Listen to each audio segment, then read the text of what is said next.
Baik, Assalamualaikum warahmatullahi wabarakatuh. Sebelumnya terima kasih kepada rekan saya Kak Sofi Nuraini ya atas kesempatannya.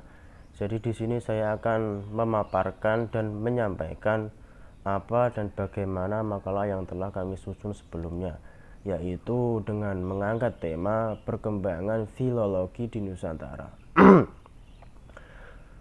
Dan saya kira tidak usah lama-lama lagi ya, tidak usah panjang kali lebar lagi karena tadi sudah disampaikan oleh Kak Sofi Nuraini.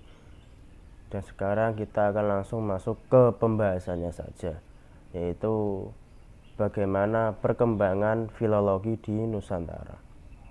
Masuknya ilmu filologi di Nusantara beriringan dengan bangsa-bangsa Asia yang memiliki peradaban yang sangat tinggi sekali ya pada zamannya waktu itu, yaitu seperti negara Cina, negara Jepang, India, dan bangsa-bangsa lain yang masih masuk di kawasan Asia.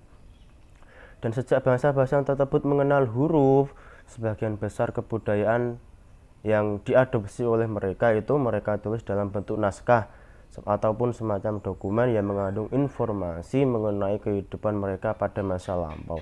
Jadi apapun kegiatan mereka pada saat itu, apa kebudayaan mereka pada saat itu, bagaimana kebudayaannya yang dilakukan, itu semuanya mereka tuliskan dalam bentuk naskah ya pada waktu itu setelah mereka mengenal huruf seperti itu ya. Dan Nusantara sejak dahulu kala itu sudah dikenal sebagai kawasan yang memiliki peradaban yang sangat-sangat tinggi sekali, memiliki banyak kebudayaan dan lain sebagainya ya. Sudah terkenal sekali Nusantara kita itu. Hal itu pun dibuktikan dari adanya peninggalan dari nenek moyang kita, baik itu yang berupa bahan tulisan, naskah ataupun prasasti maupun benda-benda bersejarah seperti mungkin alat rumah tangga, guci, patung, candi, dan lain sebagainya ya, seperti itu. Dan di kawasan Nusantara terdapat berbagai kelompok etnis. Tiap-tiap etnis itu memiliki kebudayaan yang memiliki kekhasan sendirinya ya, yaitu tanpa mengabaikan sifat-sifat kekhasan kebudayaan yang lain tentunya.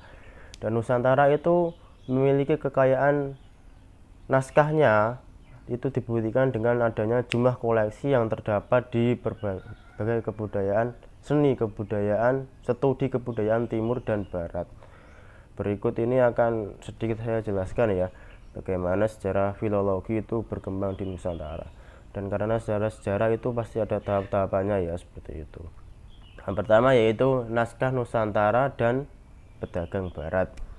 Minat untuk menelaah naskah Nusantara mulai timbul pada abad ke-16, kurang lebih sekitar itu ya, abad ke-16. Dan setelah bangsa barat itu datang di kawasan Nusantara, adanya naskah-naskah lama itu mulai diketahui oleh para pedagang. Mereka menganggap bahwa naskah-naskah itu sebagai barang dagangan yang dikira-kira akan mendapatkan untung yang besar jika mereka mampu mengkajinya lebih lanjut dan menjualnya tentunya, seperti itu ya. Seperti yang mereka kenal di Eropa, sekitar Laut Tengah dan daerah-daerah lainnya yang sudah melakukan kegiatan jual menjual naskah-naskah kuno tersebut. Lalu mereka membeli naskah-naskah dari perorangan ataupun dari tempat-tempat tertentu. Dan karena adanya anggapan seperti itu, para pedagang barat mengumpulkan dan mengoleksinya. Mereka mengumpulkan lalu mengoleksi naskah-naskah tersebut ya, seperti apa ya, pokoknya dokumen-dokumen kuno seperti itulah, naskah-naskah yang berharga pada zaman dahulu. Naskah-naskah itu akhirnya mereka bawa ke Eropa, kemudian mereka jual kepada perseorangan ataupun lembaga-lembaga yang biasanya mengoleksi naskah lama ataupun mempunyai pusat studi kajian naskah lama tersebut. Naskah-naskah Nusantara itu selalu berpindah tangan karena mereka memperjualbelikannya dan menggadaikannya. Jadi pada zaman dahulu ya, naskah-naskah kuno itu bisa dikatakan sebuah harta karun lah, karena apa ya, nilai jualnya itu sangat-sangat tinggi sekali, seperti itu ya. Dalam kaitannya dengan naskah-naskah Nusantara tersebut perlu dicatat ya, ada satu nama yaitu Frederick de Houtman, saudara laki-laki dan teman seperjalanan dari Cornelis de Houtman, atau yang biasanya dikenal itu dulu yang pertama kali datang ke Indonesia dalam masa penjajahannya, kalau nggak salah seperti itu ya, Cornelis de Houtman itu ya. Saya juga lupa-lupa ingat Dan minatnya yang besar terhadap kekayaan Nusantara terbukti dari karangannya yang berjudul, apa ini judulnya, itu sangat susah sekali ya namanya, karena ini nama Belanda. Jadi logat saya yang Jawa ini agak-agak kesusahan seperti itu. Yaitu nama yang berjudul Sprite and the Wooden Book in the Malais and the Madagascar.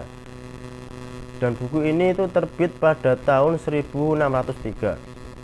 Buku tersebut itu bisa dikatakan sangat menarik perhatian sekali dari bangsa-bangsa Eropa, sehingga akhirnya diterjemahkan ke dalam bahasa Latin, Inggris, dan juga Prancis seperti itu. Yang kedua yaitu telaah naskah Nusantara dari para penginjil. Ini yang selanjutnya ya, yang apa itu tadi sebelumnya kan bangsa Barat, terus ini yang selanjutnya yaitu oleh para penginjil. Pada tahun 1629 atau 30 tahun setelah kapal Belanda pertama tiba di Nusantara, diterbitkan terjemahan Alkitab pertama dalam bahasa Melayu oleh penerbit Jan Jacobs. Ini namanya susah-susah sekali, maaf ya teman-teman kalau nanti teman-teman mendengarnya itu agak aneh ataupun kesulitan ya, ataupun nanti malah ketawa ya nggak apa-apa, karena memang seperti itu adanya ya. Nanti untuk jelasnya teman-teman bisa langsung saja melihat di makalah kita seperti itu ya. Oke. Dan penerjemahnya adalah Albert Cornelis Roel.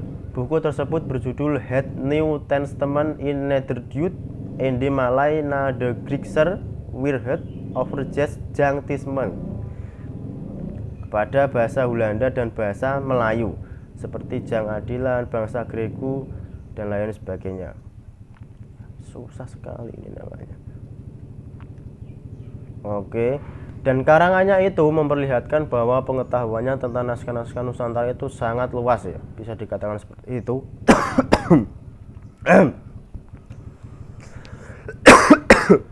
Maaf ya teman-teman ya. Dan dalam tulisannya itu disebutkan beberapa judul naskah yang diketahuinya pada waktu itu ya.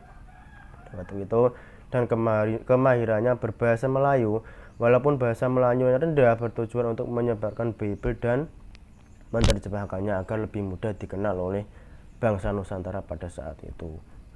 Dan dia juga berhasil menyusun kamus dan buku tata bahasa Melayu yang bisa dikatakan itu sangat baik ya, baik dari segi bahasanya ataupun cara pemahamannya seperti itu.